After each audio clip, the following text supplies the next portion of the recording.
gelişin beni güldürdü. Gözüm gördü seni, yaman sevindim. Kalbime bahar tek yenilik geldi. Çekildi başımdan duman, sevindim. Balaca ellerin, nazlı bakışın, gözeldi gözlerin, kipriğin qaşın. Deyir ki benimle biraz danışın, olmusan derdime derman, sevindim. Qaranlıq ömrümə nurunu elə, işığın benzesin çəməndə gülə.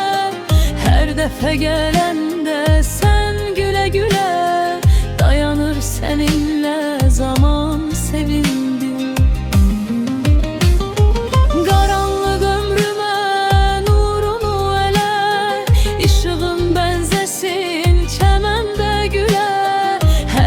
Gələndə sən gülə gülə, dayanır səninlə zaman, sevindim.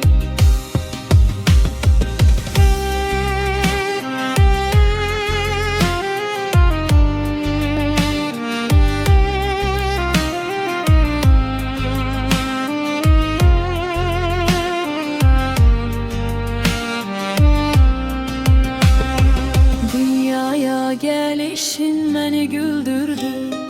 Gözüm gördü seni, yaman sevindim. Kalbime bahar tek yenilik geldi. Çekildi başımdan duman, sevindim. Balaca ellerin, nazlı bakışın, gözeldi gözlerin, kipriğin qaşın.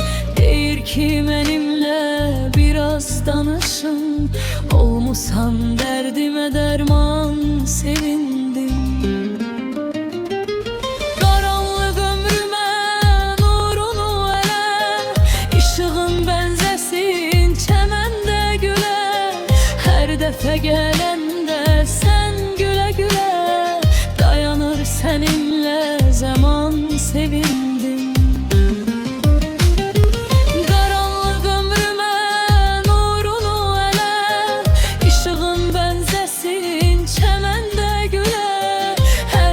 Gələndə sən